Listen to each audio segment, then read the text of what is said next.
terima kasih moderator Mas Satrio. Apakah suara saya terdengar dengan jelas ya? Jelas, Kak. Terdengar Oke, jelas, Kak. terima kasih teman-teman semuanya. Oke, nanti semisal sinyal saya lagi terkendala, mohon diinfokan ya, karena saya sedang di terminal, di stasiun. Oke, so saya izin untuk share screen teman-teman. Oke, ini adalah kali kedua ya kita bertemu ya setelah kita kemarin bertemu di FEB begitu ya teman-teman. Dan untuk menindaklanjuti bagaimana kita menulis esai, menjadi juara esai. Dan kebetulan sudah di-share ya untuk info lomba esai di grup. Nah, barangkali teman-teman esainya ini outputnya bisa diikutkan untuk lomba gitu. Oke. Nah, pada kesempatan kali ini kita akan bahas soal pengenalan kepenulisan dan benefitnya. Ini sudah disampaikan di minggu yang lalu. Kemudian tahapan menulis, bagaimana karakteristik menggali dan mengembangkan ide. Nah, kebetulan teman-teman sudah menyetorkan ya ide yang sudah terfikirkan di masing-masing kelompok. Bagus sekali. Nanti coba kita bahas. Kalau ada waktu kita akan bahas satu persatu kelompok begitu. Dan selanjutnya strategi mengikuti lomba. Nah, kebetulan kemarin sudah disampaikan juga. Dan untuk guidebooknya atau buku panduan itu sudah di-share oleh panitia di grup. Mohon nanti teman-teman membuka dan mencermati apa saja ketentuan-ketentuan formatnya bagaimana. Nah, agar nanti teman-teman output dari esai ini bisa diikutkan ke lomba itu. Dan selanjutnya membuat ide judul. Nah, ide judul ini hasil kembangan dari topik yang teman-teman sudah buat. Dan nanti kita menuju ke bagaimana menulis kerangka esai dari tahap pendahuluan, isi, hingga penutup. Oke, selanjutnya ini benefitnya sudah kita pelajari. Kalau kita ulang kembali, kalau kita lagi sedikit malas untuk belajar, nah kita coba ingat-ingat benefitnya. Kita niatkan ini untuk belajar ya teman-teman semuanya. Menulis ilmiah banyak sekali kebermanfaatannya, terutama bagi diri sendiri sebagai cara kita untuk belajar, cara kita untuk kritis, menambah relasi, publish jurnal, hadiah, dan kesempatan jalan-jalan keliling. Nah, kalau lomba nanti outputnya barangkali teman-teman sudah sudah pro dan juga rezekinya insya Allah hadiah itu juga menjadi benefit tertentu buat teman-teman. Oke, selanjutnya esai. Kita fokusnya ke esai ya. Dari kepenulisan banyak sekali, ada KTI, ada artikel ilmiah, ada opini, ada karya artikel populer dan sebagainya. Nah, kalau esai sendiri, esai ilmiah adalah karya ilmiah sederhana yang berisikan argumen atau pembuktian yang didasarkan pada fakta, data, dan penelitian terkini. Nah, esai ilmiah ini harus memenuhi aturan kepenulisan ilmiah termasuk referensi yang akurat. Jadi di esai itu tidak hanya menggunakan opini kita saja teman-teman, tapi juga menggunakan referensi dari data penelitian sebelumnya yang tentunya harus valid dan akurat seperti itu. Oke, dan ini untuk perbedaannya esai sudah kita bahas minggu yang lalu. Tidak ada abstrak, intinya di situ ada pendahuluan, isi, dan penutup. Dan ingat teman-teman, 40%-nya itu opini dan 60%-nya adalah ilmiah berbasiskan data. Nah, itu nanti teman-teman lewat jurnal, buku, kayak gitu dipersilahkan. Asal tingkat kemuktakiran dari rujukan ini bisa dipertanggungjawabkan. Kalau bisa 10 tahun ke belakang untuk penggunaan rujukannya. Oke, kita skip untuk opini dan jurnal ilmiah. Kalau teman-teman sudah paham dasar-dasarnya karya ilmiah, pasti juga bisa menulis jurnal ilmiah, kemudian artikel ilmiah, dan KTI, seperti itu. Nah, teman-teman sudah menerapkan strategi mengikuti lomba.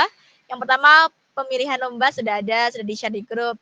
Terus juga sudah membuat partner tim, juga udah kualitas ide dan kepenulisan. Nah, nanti kita akan bahas dan nanti kita akan belajar bareng-bareng. Dan selanjutnya pemilih pendampingan. Nah, teman-teman sudah memilih MS pelatihan juara ESA ini sudah salah satu cara yang tepat buat teman-teman ini nanti saling berdiskusi, saling berfeedback. Nah, gitu. Nah, jangan lupa teman-teman selalu datang di setiap mentoringnya. Insya Allah nanti ada 3 kali pertemuan kita akan berjumpa begitu. Untuk sesi ini kita akan fokuskan bagaimana menyusun esai yang benar. Biasanya esai yang juara itu seperti apa, saya nanti akan tunjukkan. Dan gini teman-teman, nanti di akhir juga akan ada sesi penugasan agar karya teman-teman nanti bisa kami review dan di minggu depan akan kita bahas begitu.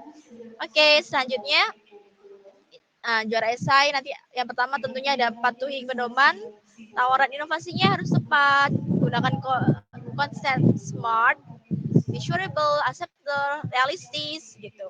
Dan tonjolkan modifikasi atau keterbaruan dari idenya dan kemudian melakukan presentasi sebaik mungkin dan well prepared. Nah, untuk presentasi nanti teori dan praktiknya kita akan bertemu di pertemuan yang berikutnya. Oke, selanjutnya. Nah, langkah menulis ini sudah pernah kita bahas ya.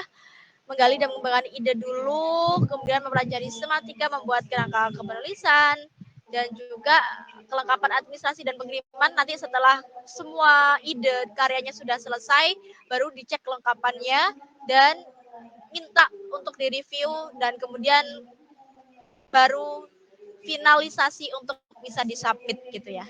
Dan selanjutnya idenya teman-teman pasti sudah melakukan penggalian ide ini ya dari proses membaca, pengamatan, diskusi, kemudian menggali potensinya dari segi ada SDM dan pengembangan. Nah, kebetulan juga tadi sudah di-share oleh panitia idenya teman-teman setiap kelompok ya ada kayaknya ada 3 gitu ya setiap kelompok. Nah, nanti coba kita akan bahas dan kita arahkan bagaimana ide ini bisa menjadi judul dan topik esai yang menarik begitu. Dan selanjutnya, nah karakteristik ide di esai gitu ya. Idenya tidak harus melalui riset, nggak apa-apa, tapi sebagian besar melalui pandangan penulis sebagian relevan yang tidak harus menjadi solusi. Kayak gitu. Nah, nanti idenya teman-teman ini ya ada 50-50 lah, ada opini dan juga dari rujukan rujukan dari bisa dari buku atau jurnal kayak gitu. Ini sudah pernah kita bahas, kita skip. Oke. Ini juga membuat judul nanti dari tapi topik yang sudah kepikiran nih teman-teman nanti bisa dikembangkan dengan teknik 3 langkah yakni judul yang unik atau menarik, kemudian ciri khas judul yang bombastik dan tentunya harus singkat, padat dan berisi. Maksimal 20 halaman. 20 kata. Oke, kalau teman-teman sudah bikin topik idenya, nah sekarang kita akan masuk poin-poin dalam menyusun esai gitu. Nah, tadi sudah saya sampaikan kalau struktur esai itu ada 3 teman-teman, ada pendahuluan, isi dan penutup. Nah, untuk pendahuluannya sendiri, ini teman-teman bisa menuliskan latar belakang topik idenya kan sudah kepikiran nih.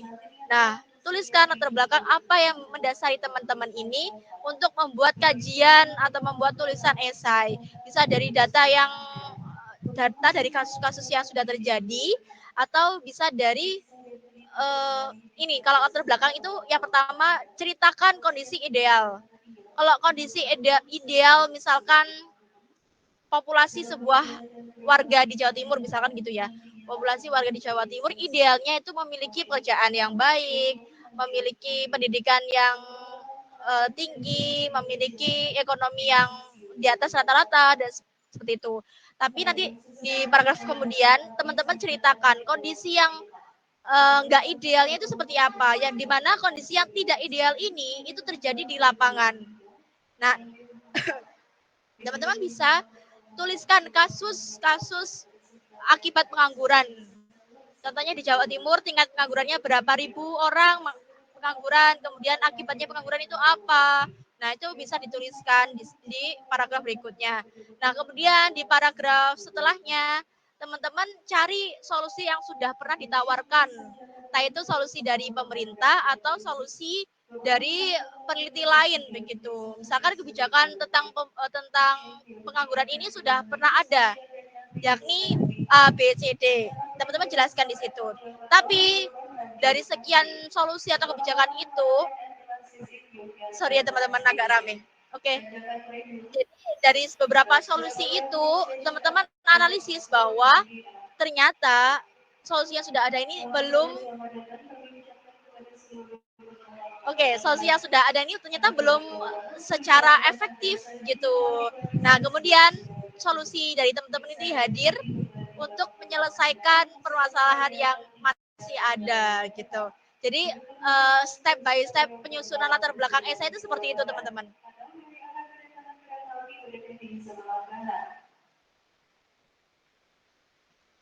Oke, saya lanjutkan kembali dan selanjutnya adalah isi atau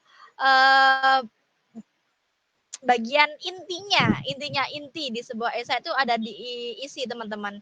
Dan secara komposisi isi ini lebih banyak dibandingkan bagian pendahuluan dan juga bagian penutup begitu.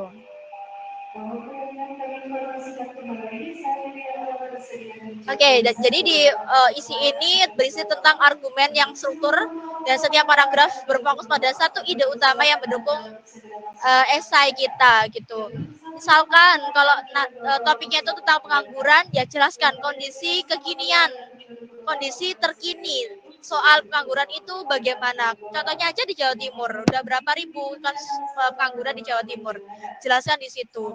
Kemudian selanjutnya penjelasan solusi dari upaya mengatasi pengangguran selama itu seperti apa itu dijelaskan lebih rinci. Kalau di latar belakang itu hanya cuma outline outline utamanya aja, tapi kalau detailnya itu pembahasannya di bagian isi.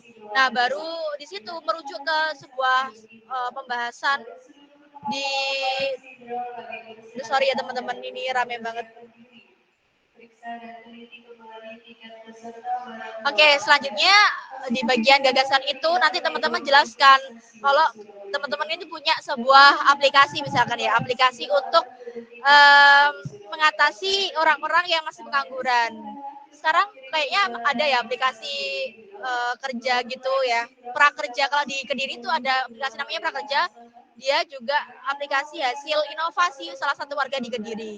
Jadi mereka itu latar belakangnya gitu sangat miris dengan adanya pengangguran yang ada di Kediri. Akhirnya mereka membuat aplikasi itu. Intinya dari aplikasi itu menawarkan beberapa lowongan pekerjaan yang ada di daerah Kediri begitu melalui aplikasi. Jadi orang di Kediri ini kalau mau apply kerja atau cari info-info kerja itu melalui aplikasi ini. Sebenarnya sudah banyak aplikasi yang seperti itu. Nah, mungkin teman-teman bisa memodifikasi. Gak apa-apa dibuat referensi, tapi teman-teman punya inovasinya, misalkan ditambahkan fitur apa begitu. Nah, biar apa? Biar tidak sama dengan aplikasi yang sudah ada. Itu intinya seperti itu. Nah, untuk penjabaran di sini ada beberapa sub poin-poin yang bisa dikembangkan. Nanti kita akan tampilkan setelah slide berikutnya gitu. Dan selanjutnya di penutup. Nah, di penutup ini tuh intinya sebuah kesimpulan yang kuat dan juga merangkum kembali poin-poin penting yang ada di bagian intinya isi gitu. Tapi nggak boleh nggak boleh kopas. Misalkan di bagian solusi itu ada paragraf yang menjelaskan soal solusinya teman-teman. Tapi kata-kata tadi di paragraf tadi itu tidak boleh dicantumkan ulang di penutup kayak gitu. Oke, selanjutnya di pendahuluan. Oke, kalau ini tuh pendahuluan di KTI ya teman-teman. Nanti kita akan bahas bagaimana pendahuluan di esai. Tadi sudah aku jelaskan bedanya kalau di esai itu tidak perlu dikasih poin-poin semacam rumusan masalah, tujuan dan manfaat dan luaran. Ini hanya ada di KTI. Kenapa aku tulis di slide ini biar teman-teman paham kalau poin-poin ini itu adanya di KTI, di esai tidak ada gitu. Dan di latar belakang esai ini bisa dituliskan maksimal 1,5 halaman begitu. Itu udah paling maksimal ya teman-teman. Nggak boleh sampai over sampai 3 halaman, 4 halaman. Sebenarnya boleh-boleh aja, sah-sah aja, nggak menyalahi aturan. Tapi dalam strategi penulisan esai paling maksimal penyampaian latar belakang itu hanya diperbolehkan 1,5 halaman. Karena apa? Penjabaran dari latar belakang tadi itu nanti akan dibahas ulang di bagian isi secara detail dan rinci. Gitu. Nah, jadi kalau di KTI itu kan rumusan masalah ditulis ya. 1.2 rumusan masalah. Tapi kalau di esai rumusan masalah itu tidak perlu dituliskan rumusan masalah. hanya dimasukkan ke dalam paragrafnya secara langsung. Jadi setelah latar belakang dimasukkan rumusan masalahnya. Jadi tujuan pokok dari penulisan esai itu seperti apa? Mau menyelesaikan masalah apa gitu. Dan kalau KTI kan banyak sekali ya rumusan masalahnya, hingga 3 sampai 4 begitu rumusan masalah yang dicantumkan. Tapi kalau di esai itu cari satu aja rumusan masalah yang sekiranya unik dan menarik untuk dibahas di bagian isi begitu. Dan format dari rumusan masalah di esai itu tidak dalam bentuk pertanyaan, tapi dalam bentuk pernyataan begitu. Dan selanjutnya tujuan ini nggak perlu ditulis di esai, manfaat juga tidak perlu. Oke, selanjutnya adalah gagasan. Nah, di gagasan ini itu masuk ke dalam isi atau badinya esai. Nah, di isi esai ini memuat 5 poin yang sangat urgent untuk dibahas di isi. Nah, biasanya kita kalau diminta tugas matkul bikin esai itu tidak terlalu memperhatikan ini karena outputnya itu cuma ya mengkaji dalam bentuk tulisan esai. Tapi kalau kita ngomongin konteks esai dalam perlombaan atau kejuaraan, itu lebih di breakdown lagi dan lebih di spesifik penulisannya. Dari kondisi terkini, solusi sebelumnya, ide dan juga pihak terlibat, dan yang terakhir adalah langkah strategis gitu. Yang pertama itu di kondisi terkini ini bisa diperoleh dari bahan bacaan, wawancara atau diskusi, observasi, imajinasi yang relevan. Nah, kalau kondisi terkinian itu sebenarnya agak mengulangi di bagian latar belakang, di bagian pendahuluan begitu. Tapi di kondisi terkini lebih detail lagi, lebih detail dalam penulisannya. Nah, tapi nggak boleh melebar kemana-mana, cukup setengah satu halaman maksimal, namun isinya tuh padat, sudah mengena semua, tapi nggak boleh melebar gitu. Berbeda, isinya tuh kalau kita bilang itu hampir sama, tapi tulisannya harus berbeda. Oke, ini bisa dipahami ya teman-teman. Dari kondisi terkini, kalau pengangguran di latar belakang itu kita jelaskan aja pengangguran secara general di Indonesia itu seperti apa. Nah, nanti teman-teman di bagian isi, kan nggak mungkin ya kita bisa menyelesaikan pengangguran di seluruh Indonesia, nggak mungkin. Cari aja spesifiknya itu di daerah mana, misalkan di Jawa Timur tadi. Nah, kondisi terkini pengangguran di Jawa Timur itu seperti apa, dijelaskan secara detail, dan itu sudah mencakup aspek-aspek yang akan dibahas gitu. Oke, selanjutnya solusi sebelumnya, di bagian solusi sebelumnya itu teman-teman menjelaskan dan menganalisis solusi-solusi yang sebelumnya sudah dibentuk. Nah, tadi di gap research itu ya itu teman-teman solusi sebelumnya atau penelitian sejenis itu sebenarnya udah ada di latar belakang. Tapi kembali lagi di esai, di bagian esai isi itu dijelaskan secara detailnya. Kenapa tadi kita bilang ya di latar belakang itu beberapa solusi yang sudah ada belum optimal, bla bla bla bla. Nah, kalau di gagasan isi kita bahas kenapa kok nggak optimal itu kenapa? Kita jelaskan. Kita tulis dan kita analisis. Oh, ternyata ada beberapa stakeholder yang tidak main di sini. Nah, kayak gitu. Oh, ternyata di solusi yang sudah ada konsep strategi dalam implementasinya itu masih kurang. Masih kurang ini, ada hambatan ini itu dijelaskan. Nah, setelah teman-teman ini menganalisis solusi yang sudah ada gitu ya, baru masuk ke ide. Nah, apakah pertanyaannya di bagian ide ini atau bagian gagasan ini, apakah solusi yang kita buat harus yang enggak sebelumnya belum ada, atau gagasan kita harus baru banget, gagasan kita harus inovatif banget, tidak ada di pasaran, tidak ada sebelumnya. Enggak begitu ya teman-teman. Ide ini bisa hasil modifikasi dari solusi yang sebelumnya sudah ada. Teman-teman bisa menambahkan, bisa mengurangi, atau bahkan bisa memodifikasi yang seharusnya kondisi idealnya seperti ini begitu. Itu boleh dan disampaikan di bagian gagasannya teman-teman kayak gitu. Jadi kayak gini, sederhananya kayak gini. Kalau teman-teman bikin sesuatu pasti kan melihat sebelumnya itu seperti ini dan mencetuskan ide yang sekarang lagi digagas kayak gitu dengan melihat komputer yang sudah ada. Misalkan kalau sekarang ada aplikasi Halodoc misalkan ya, Halodoc di bidang kesehatan.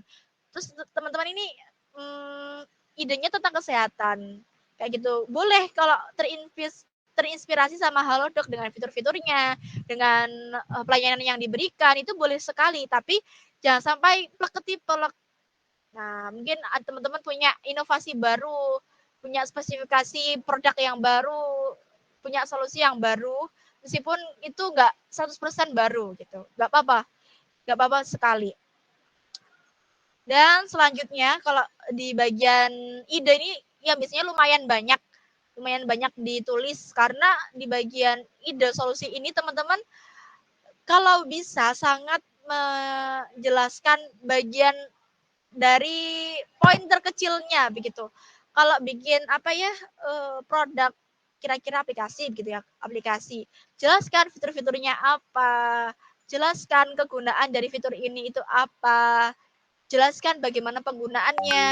Nah, serinci mungkin dan sehingga para pembaca atau dewan juri itu akan paham maksud idenya teman-teman gitu.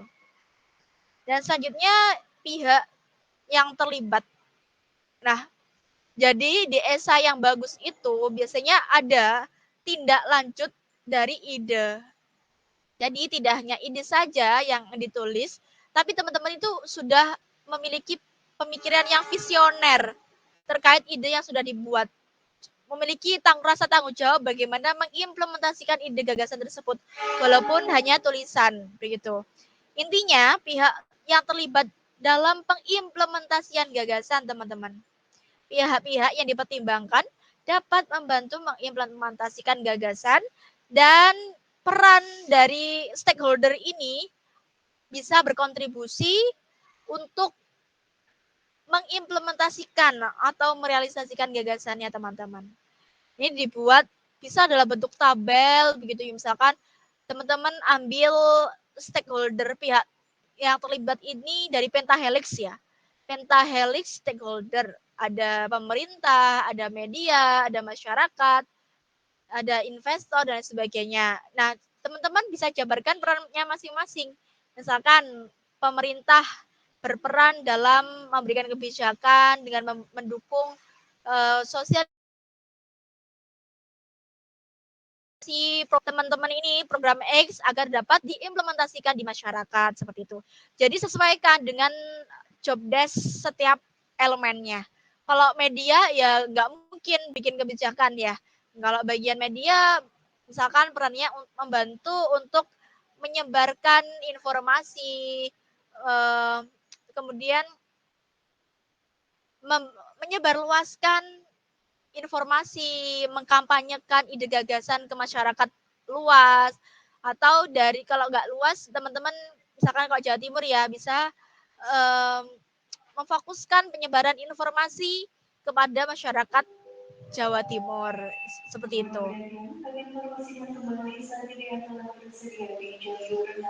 Oke, selanjutnya adalah langkah strategis.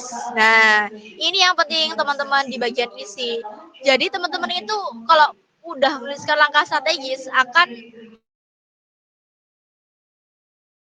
terlihat sangat niat gitu dalam mengimplementasikan gagasan. Ini walaupun esai ya, karena esai itu terkenal dengan kesederhanaannya, karena esai itu terkenal dengan batasan halamannya yang biasanya cuma 10 hingga 15.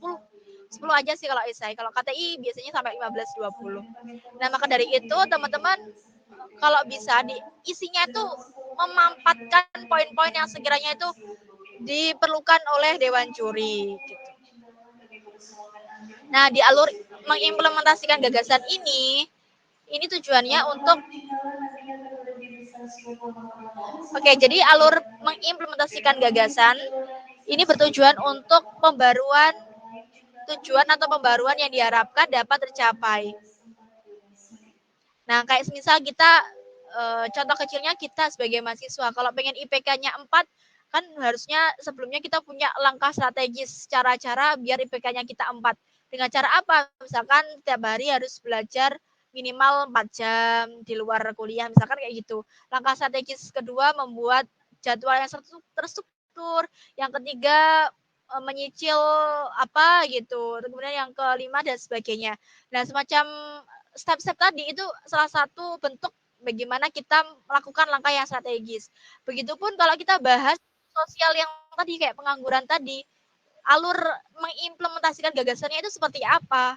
Misalkan dari yang awal gitu ya, kita melakukan riset, melakukan analisis kebutuhan, analisis lapangan seperti apa. Kita cari tahu dulu kondisi real di lapangan itu seperti apa. Misalkan kayak gitu ya langkah pendahuluannya. Kemudian masuk ke langkah berikutnya, menyusun ide gagasan, merancang solusi, merancang pengimplementasian solusi di masyarakat seperti apa. Kemudian di langkah berikutnya, pasca misalkan sudah ada produknya ini, langkah kita seperti apa untuk pengenalan ke warganya. Ya bisa dari kerjasama dengan pihak pemerintah, pihak desa, ya seperti itu. Nanti disesuaikan dengan idenya masing-masing. Oke, seperti itu ya teman-teman. Dan selanjutnya, nah sebenarnya esai tuh ya begitu saja teman-teman. Cuma pendahuluan, isi dan penutup. Nah, yang bagian urgent sekali yang poinnya sangat tinggi itu di bagian isi. Yang ada 5 pokok sub di bagian isi. Ini esai buat lomba ya teman-teman. Nah, kalau esai buat pelajaran, nah nanti itu formatnya lebih bebas lagi gitu. Kalau esai buat beasiswa itu formatnya juga tidak seperti ini karena esai beasiswa yang dibahas kita menceritakan kita dan kontribusi kita gitu, dan itu nanti beda formattingnya. Dan tahap terakhir yaitu menuliskan sumber bacaan. Nah, karena esai itu paling sedikit ya teman-teman, paling sedikit itu biasanya 8 lembar, 5 lembar, idealnya itu 10 lembar. Nah, jadi usahakan dalam 10 lembar yang kita tulis itu sudah mencakup data-data yang dibutuhkan begitu. Misalkan data pengangguran dilihat dari BPS atau Kementerian Tenaga Kerjaan seperti itu. Jadi data-data yang kita ambil itu benar-benar valid dan relevan gitu ya teman-teman. Dan dapat dipertanggungjawabkan kebenarannya. Nah, biasanya kalau daftar pustaka di esai itu menggunakan Harvard Style. Nah, gimana tuh Harvard Style? Nah, teman-teman nanti bisa search di Google. Nah, ada tips kalau pengen ini teman-teman bikin rujukan yang cepat dan mudah, pakai reference manager seperti Zotero ataupun Mendeley. Mungkin teman-teman sudah pernah dengar ya. Nah, itu sangat membantu sekali teman-teman. Biasanya kalau jurnalnya sudah terindeks, jurnalnya sudah punya Sinta, itu kalau dimasukkan ke Zotero atau Mendeley sudah terbaca gitu ya, terbaca penulisnya siapa, kemudian volumenya berapa, judulnya apa, sehingga nanti ketika dimasukkan ke Word langsung tinggal klik aja gitu. Nah, bagi teman-teman yang menggunakan rujukan berupa seminar, wawancara, proceeding, talk show, berita, itu bisa diinformasikan dengan cara catatan kaki. Ini catatan kaki ya, teman-teman. Oke. Bukan catatan kali. Oke. Dan selanjutnya daftar pustaka ini berisi minimal 3 jurnal internasional dan 5 jurnal nasional. Ini standar minimalnya ya teman-teman. Kalau bisa ada jurnal internasionalnya. Carinya di mana? Bisa di Scopus, Elsevier, Publish and Paris, ya gitu. Kalau nasional bisa di Perpusnas, LIPI, Library Genesis, banyak di Sinta, di rumahnya Sinta itu paling gampang tuh di Google Scholar itu teman-teman. Pasti sudah nggak asing ya bagaimana kita mencari rujukan-rujukan berupa buku maupun jurnal. Oke, dan selanjutnya dalam list sumber bacaan itu pastikan yang terdapat dalam tulisan itu semuanya sudah tercantum di daftar pustaka, teman-teman. Misalkan kalau ada Anissa 2020. Nah, misalkan di daftar rujukan atau daftar pustaka ini ada juga nama Anissa, judulnya apa, nama jurnalnya apa, volumenya berapa, dan seterusnya. Jangan sampai juri, biasanya ada juri yang teliti sekali, ada juri yang nggak terlalu teliti. Yang teliti biasanya sampai daftar sitasi pun dicek di daftar rujukan. Oh beneran ada apa enggak gitu. Nah, apalagi kalau kita nanti, amin, semoga submit atau publish jurnal gitu ya teman-teman, publish artikel di jurnal gitu. Nah, kesesuaian rujukan itu juga diteliti, dikoreksi juga sama reviewernya. Jangan sampai apa yang kita kutip di jurnal asli itu bilang A, tapi kita tulisnya B gitu. Nah, itu sudah kedetek biasanya sama reviewer gitu. Dan selanjutnya, nah kita akan langsung ke bedah esai teman-teman. Bedah esai karena teman-teman akan menulis esai. Jadi coba aku tunjukkan esai. Aduh.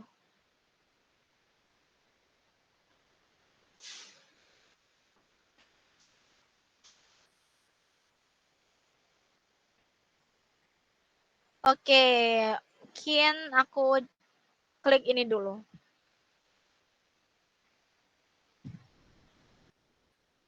Kalau ini esai yang ke science gitu teman-teman.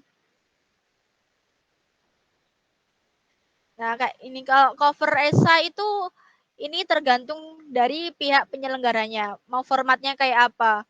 Atau subtemanya ini ditulis apa enggak, judulnya di atas atau di bawah, kayak gitu. Itu sesuai dengan format penyelenggara lombanya. Jadi ini disesuaikan aja. Dan selanjutnya, pengantar ini sebenarnya juga sesuai format dari pihak penyelenggaranya. Kalau di pihak penyelenggaranya itu formatnya ada pengantar, analisis. Jadi analisis itu ya sama seperti esai. Oke, dan terakhir itu ada penutup. Oke, untuk yang hal-hal yang tidak sesuai nanti bisa disesuaikan sendiri teman-teman. Di bagian pengantar ini isinya itu sebenarnya pendahuluan ya. Nah, bisa dari data-data ini pencemaran udara di Indonesia itu berapa gitu.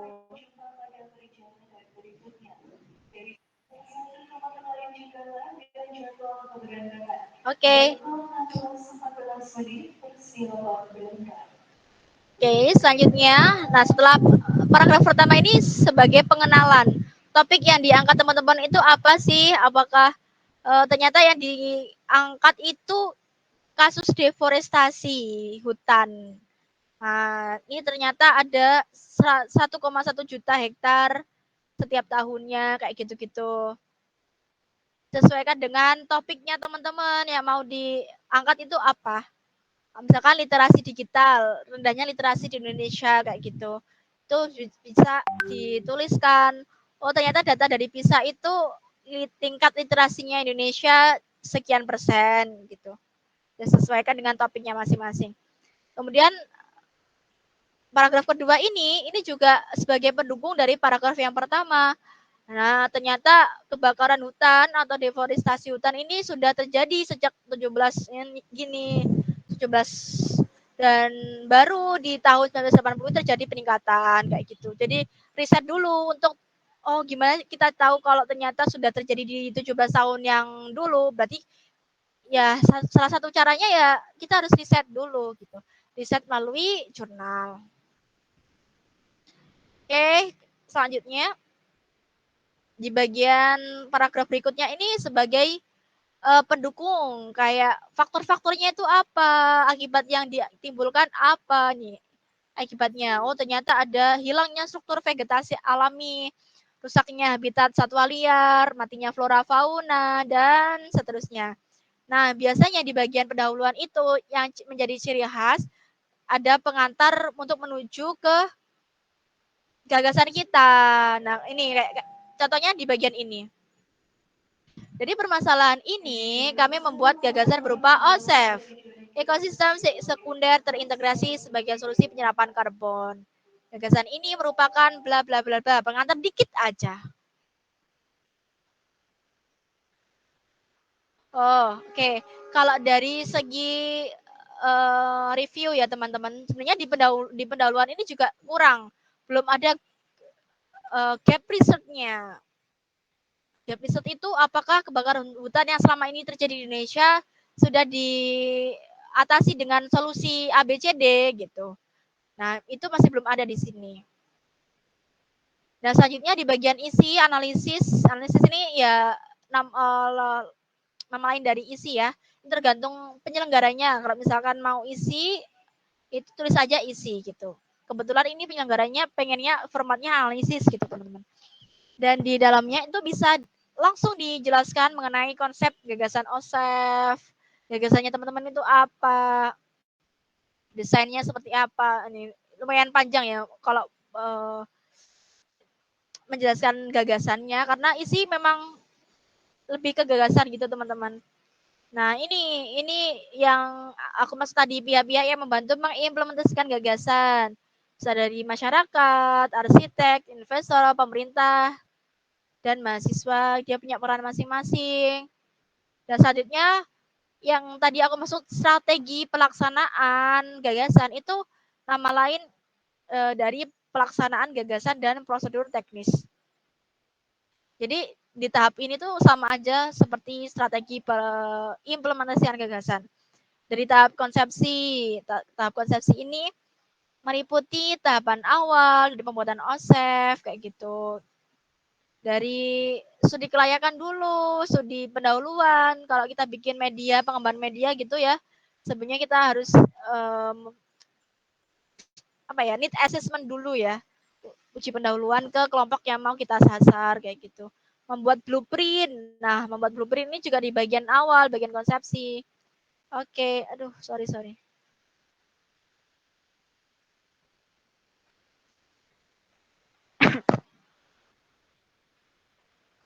Ini gimana?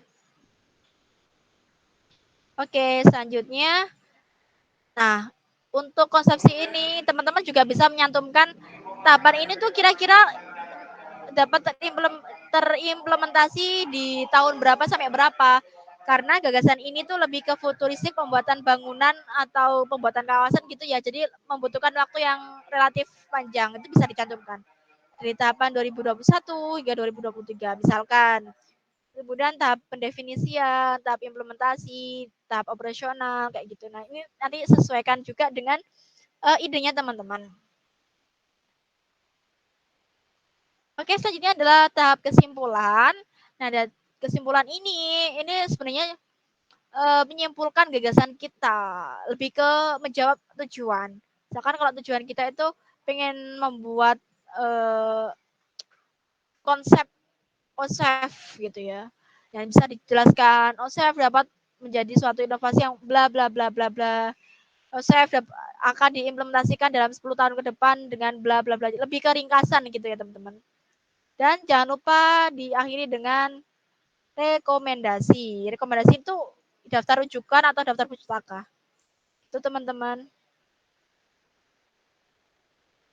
Sebenarnya salah sih kalau rekomendasi. Betulnya itu daftar rujukan atau daftar pustaka gitu teman-teman. Nah, di lampiran ini teman-teman bebas, tidak ada maksimal halaman mau menyantumkan apa. Misalkan mau menyantumkan kerangka berpikirnya, desain-desain OSEF, desain-desain gagasannya teman-teman, kemudian ada apa yang dibutuhkan ketika implementasi nanti, di denah-denahnya, logonya barangkali. Ini tumbuh-tumbuhan misalkan teman-teman inovasinya bikin sebuah produk nih dan teman-teman sudah ada analisis keuangannya gitu. Untuk rincian analisis keuangan ini bisa juga dicantumkan di bagian lampiran kayak gitu. Jadi jangan khawatir untuk memberikan lampiran yang banyak itu nggak apa-apa sekali, malah lebih bagus. Tapi jangan sampai bagian esai bagian pendahuluan isi penutup itu sampai lebih dari halaman yang ditentukan. Tapi kalau lampiran tuh sangat los aja gitu ya. Berapapun halamannya nggak apa-apa. Gitu teman-teman. Dan selanjutnya di contoh ini sebenarnya udah di tahun lama ya, dari 2022 kayak gitu. Karena yang naskah terakhir belum terinput di sini. Terus apalagi ya di sini ya, ada Highcraft. Ini idenya tentang aplikasi gitu teman-teman. Nah, aplikasi ini kalau nggak salah buatnya tahun 2022 kayaknya, udah lama sekali. Nah, ini formatnya masih kayak KTI gini. Tapi ini kembali lagi ke penyelenggara. Biasanya ada yang meminta format seperti ini, ada yang langsung gitu. Tapi pada umumnya yang langsung teman-teman, nggak perlu ada rumusan masalah, tujuan sampai pemanfaatan. Manfaat ini nggak perlu. Terus beberapa pembahasan ini juga nggak perlu. Isinya isi aja. Karena ini masih dulu ya, kita review aja kesalahan-kesalahannya. Nah, kayak gini.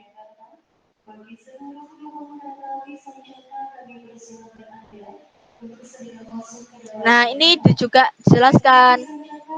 Sebenarnya ini sudah lengkap, ada tampilan aplikasinya. Tapi di sini kekurangannya teman-teman, nggak ada subnya.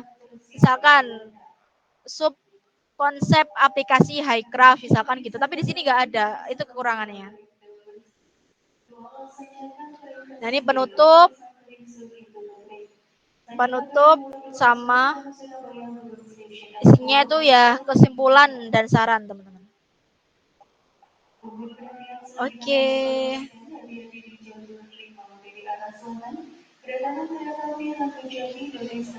Oh, ini KTI deh. Oh, enggak deh, ini esai.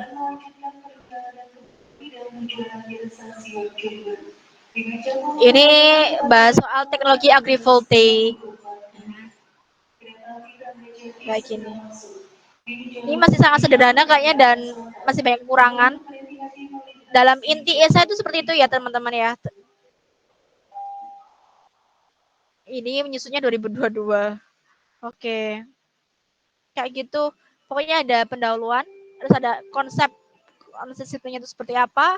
Apakah perlu ditulis isi di atasnya? Itu boleh ya, boleh tidak, tergantung. Gitu.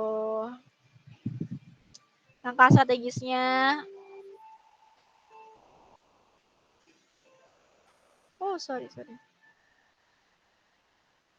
Oke, kita kembali lagi.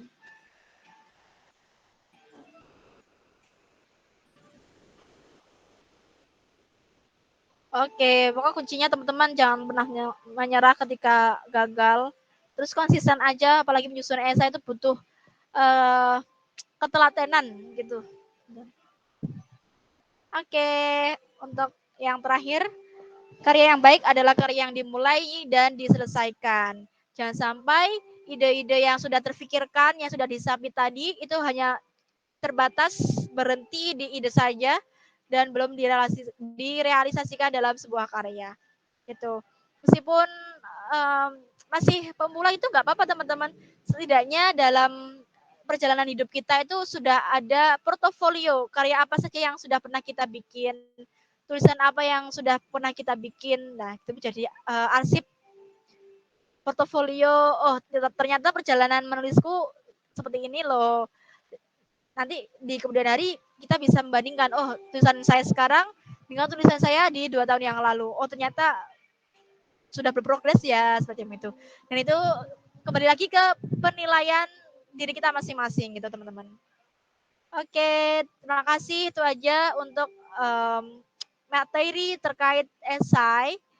Ini nanti kita lanjutkan ke sesi tanya jawab. Terima kasih.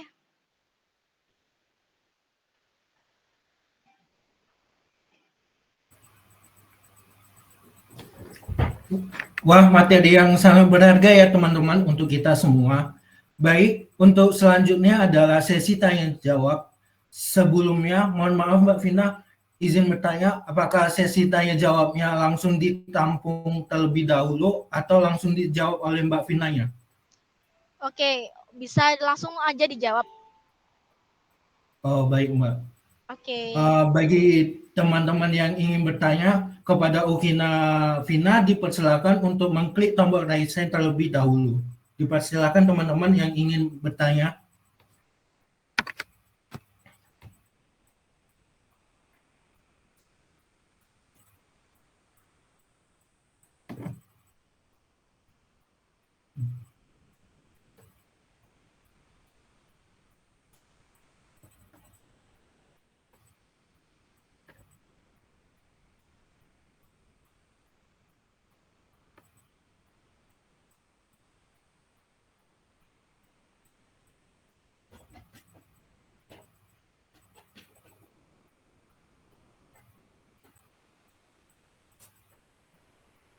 Gak ada yang mau bertanya ini.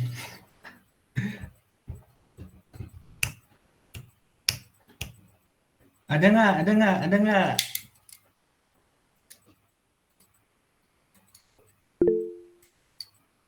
Oke, dipersilakan kepada Rohimatus Nisa, waktu dan tempat dipersilakan. Baik, Assalamualaikum warahmatullahi wabarakatuh. Terima kasih atas kesempatannya, Kak. Di sini saya mau menanyakan, eh, kan kalau misalkan jenis-jenis esai itu kan ada banyak, kayak contohnya jenis esai argumentatif atau esai naratif. Nah, biasanya yang diadakan dalam perlombaan itu jenis esai apa sih, Kak? Dan apakah ada ketentuan di buklet masing-masing perlombaan atau gimana? Terima kasih.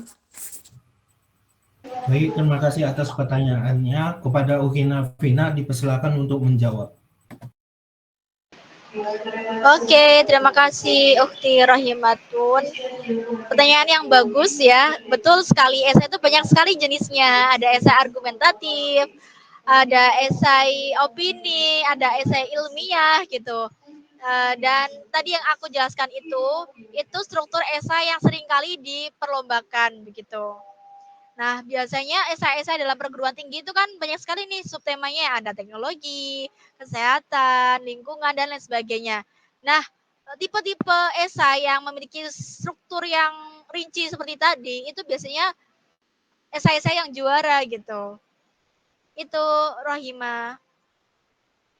Ada pertanyaan lanjutan? Beda sama halnya tuh ada esai tentang beasiswa juga beda.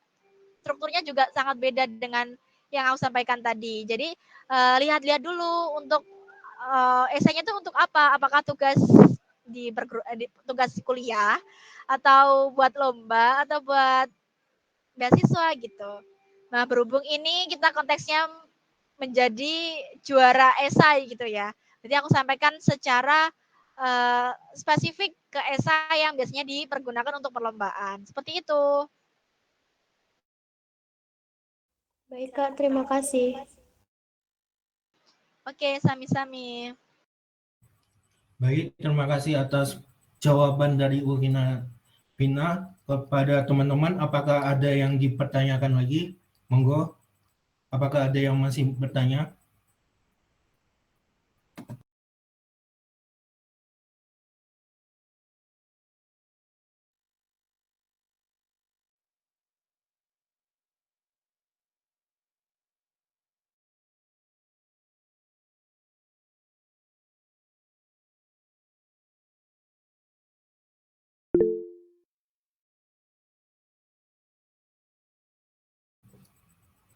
Baik, kepada Rika dipersilakan untuk menyampaikan pertanyaannya.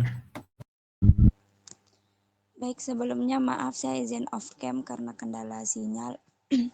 Saya ingin bertanya Mbak, kalau semisal rujukan kita itu dari artikel Inggris artikel internasional itu apakah kalimat yang diparafrase itu harus dalam bentuk internasional juga, bahasa Inggris atau bisa dalam bentuk bahasa Indonesia? Dan kalau dari segi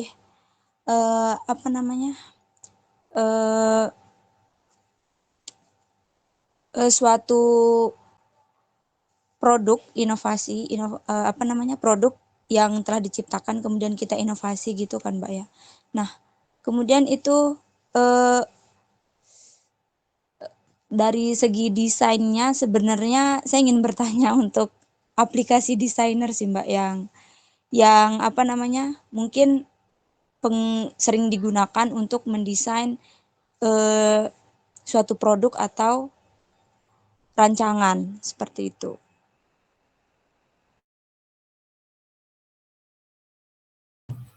Baik, terima kasih atas pertanyaannya. Kepada Vina dipersilakan untuk memberi jawabannya.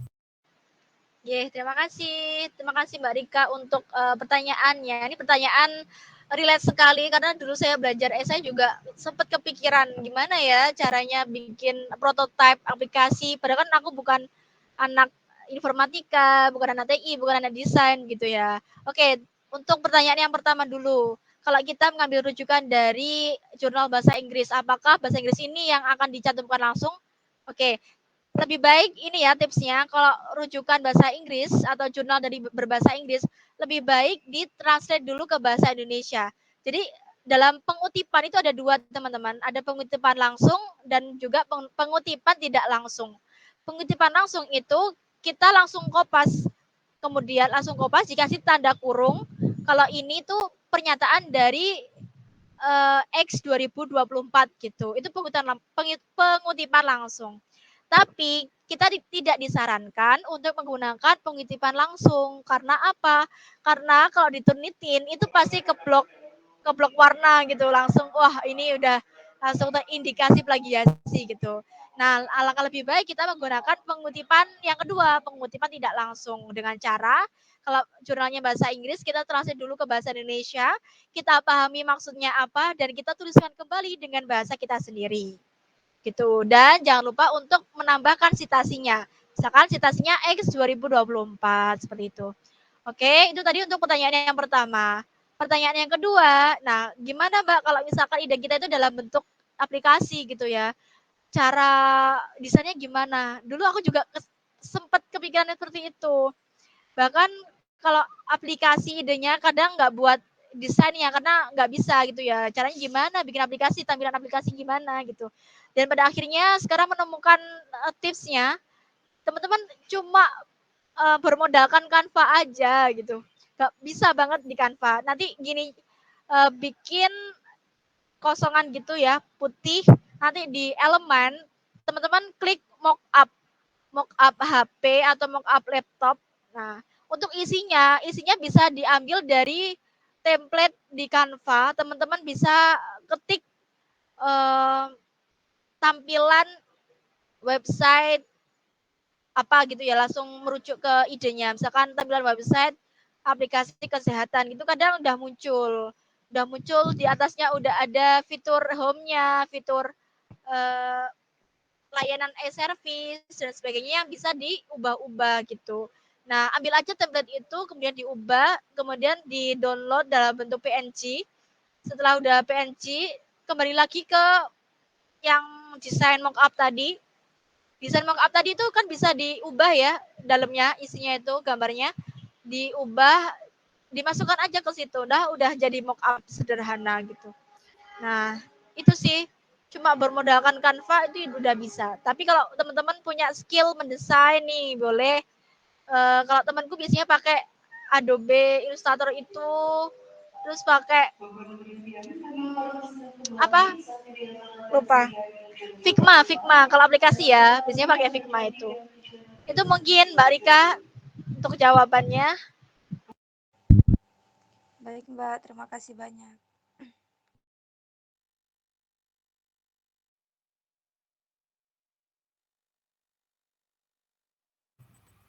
Bagaimana ada tanggapannya lagi atau sudah cukup? Sudah cukup Mas. Baik, terima kasih. Apakah ada teman-teman yang ingin bertanya kembali?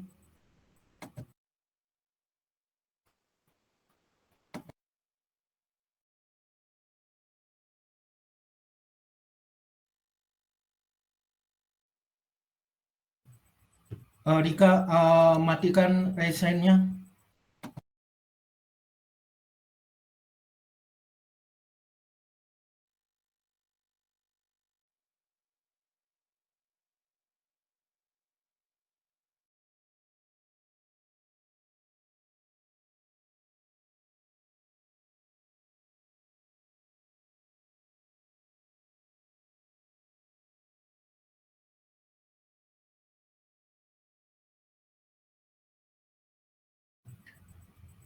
Teman-teman, apakah masih ada yang ingin bertanya lagi kepada Ukina Vina?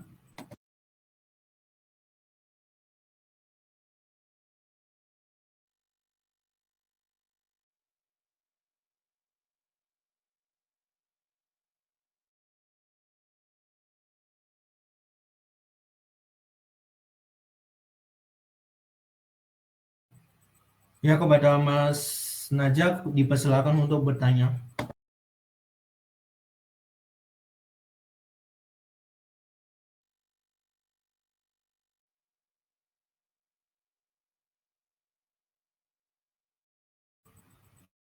Mas Najak, apa ingin bertanya?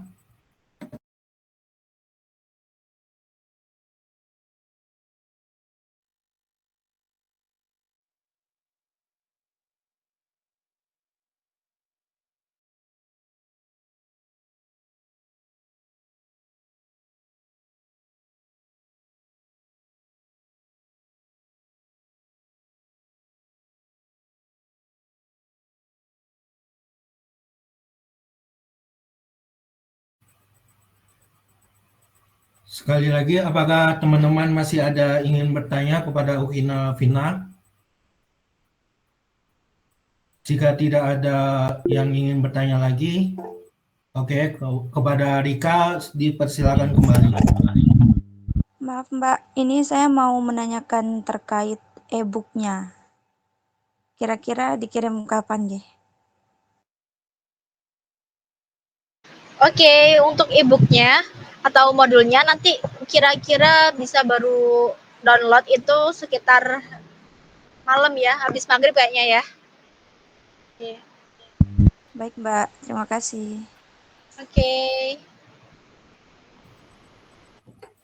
Apakah teman-teman ada yang ingin dipertanyakan kembali?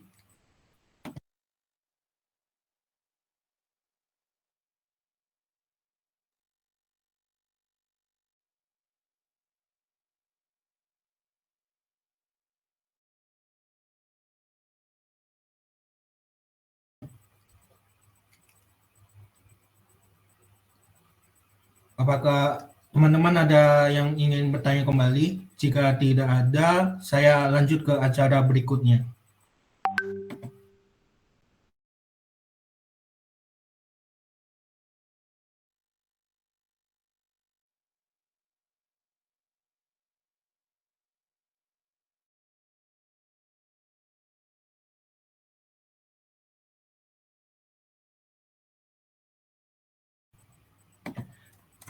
Baik, terima kasih ya saya ucapkan kepada Ukina Vina atas penyampaian materi yang sangat luar biasa dan insya Allah akan sangat bermanfaat pula untuk kita semua.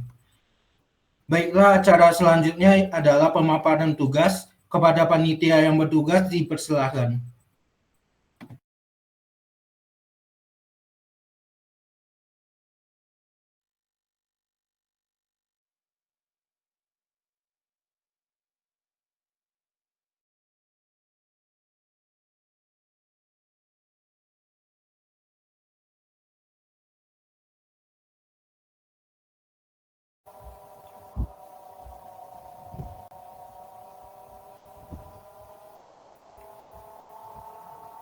Sebelumnya, apakah suara saya mendengar?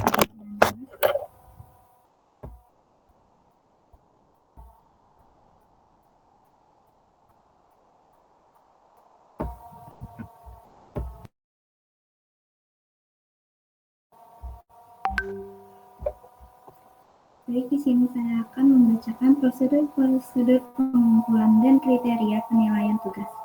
Yang pertama yaitu peserta diwajibkan untuk menyelesaikan dan mengumpulkan tugas dengan tepat waktu di jeda yang telah disediakan oleh panitia. Yang kedua, untuk penugasan akan diberi waktu selama 5 hari terhitung sejak dilaksanakan kegiatan membimbing secara online. Yang ketiga, yaitu penugasan yang telah dikumpulkan akan direview oleh mentor dan akan diumumkan kembali jika terdapat kesalahan direvisi di pertemuan selanjutnya. Untuk penilaian kualitas esai, keunikan ide diberi nilai sekitar 1-20. Mohon maaf, Reva. Ya. Mohon maaf, saya potong sedikit kepada Mbak Vina. Ini gimana ya untuk penugasannya? Mohon penjelasannya Mbak Vina. Oke. Terkait penugasan ya.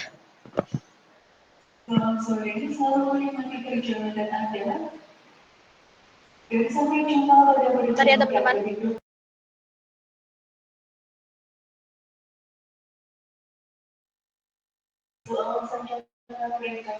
Oke, jadi gini, untuk penugasannya nanti teman-teman melanjutkan pembuatan esai dari pendahuluan, isi hingga penutup, hingga waktu tenggatnya itu H-2 pertemuan yang kedua gitu. Kalau pertemuan keduanya ini kira-kira hari apa ke panitia? Kamis, Mbak. Kamis depan atau Kamisnya lagi? Kamis depan. Oke, misalkan Kamis depan terlalu mepet ya kira-kira ya. Kalau H-2 berarti teman-teman masih punya waktu Minggu, Senin, Selasa. Nah, Selasa malam paling lambat itu dikumpulkan untuk hasil penulisan esainya begitu. Untuk apa? Esai yang teman-teman submit bakalan saya review apa yang kiranya perlu diperbaiki dan direvisi begitu. Nah, untuk feedbacknya akan kami sampaikan di pertemuan yang kedua. Di pertemuan 2 nanti itu ada penyampaian materi terkait presentasi, tips presentasi dalam perlombaan itu seperti apa. Nah, dalam penyusunan esai, teman-teman bebas untuk bertanya di grup. Jadi manfaatkan grup WhatsApp itu untuk menanyakan terkait esai. Entah itu cara penulisannya, penyusunannya, atau daftar isinya seperti apa. Itu terserah teman-teman mau bertanya apa di grup WhatsApp itu. Dan tidak ada batasan waktunya. Misalkan tiba-tiba jam 1 pagi teman-teman kepikiran untuk bertanya esai gitu nggak apa-apa, langsung aja chat di grup gitu. Dan nanti bakalan saya respon gitu ya teman-teman. Oke, mungkin itu dari penugasan esai bisa dipahami ya. Dan kayaknya nanti di nggak kayaknya sih di pertemuan yang ketiga nanti teman-teman latihan untuk presentasi esai itu seperti apa. Nanti bakalan kita kasih feedback cara yang benar dalam presentasi esai itu seperti apa. Dan cara tanya jawabnya itu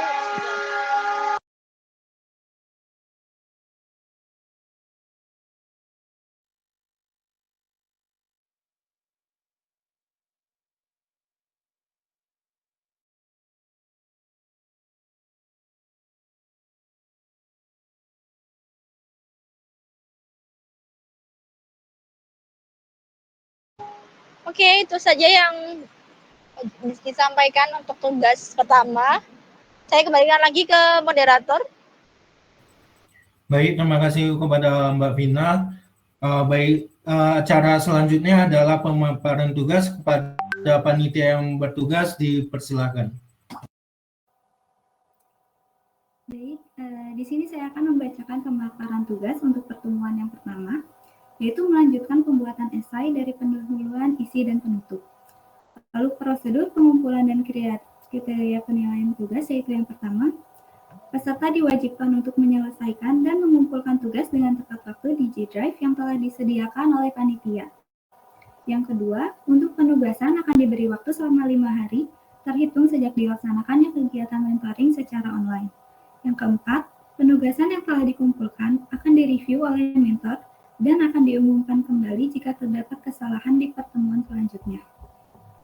Untuk penilaian kualitas esai, keunikan, ide diberi nilai berkisar 1-25, lalu kepenulisan diberikan nilai berkisar 1-20, kualitas naskah diberikan nilai sebesar 1-25. Untuk kedisiplinan, jika semua anggota tim hadir lengkap, akan diberi nilai 5 poin.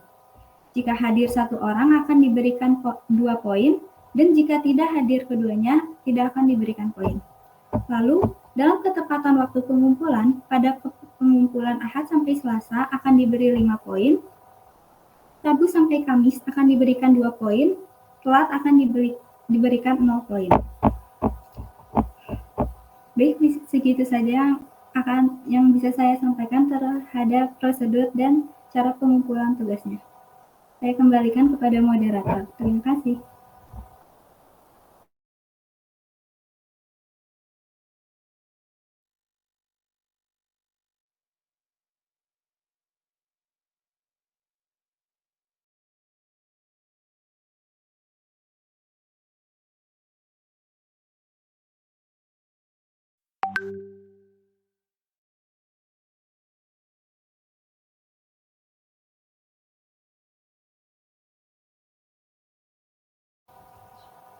Saya kembalikan kepada moderator yang bertugas. Terima kasih.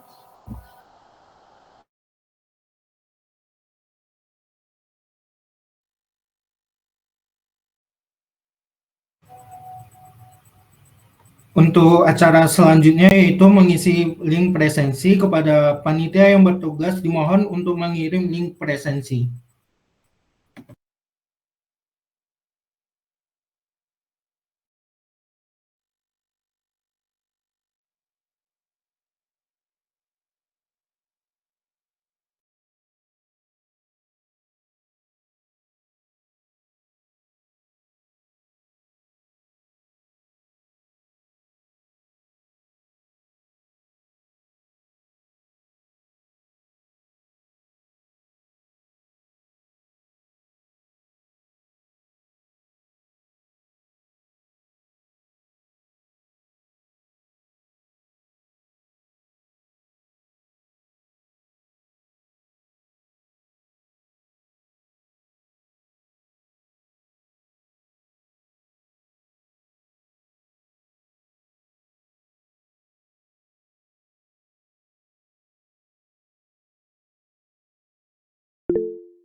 Diharapkan kepada semua panitia dan peserta untuk mengisi Google Form untuk presensinya.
Baiklah, tibalah kita pada penghujung acara mentoring juara LKTI 2024 pada pertemuan pertama hari ini, yakni penutupan.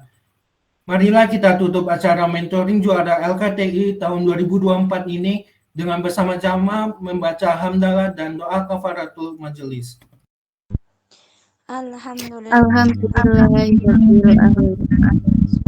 Allahumma wa bihamdika asyhadu an la ilaha illa anta astaghfiruka wa atubu ilaik.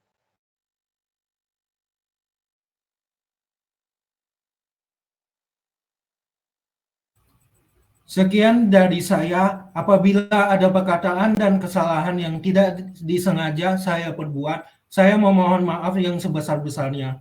Selamat sore dan wassalamualaikum warahmatullahi wabarakatuh. Waalaikumsalam warahmatullahi wabarakatuh. Waalaikumsalam.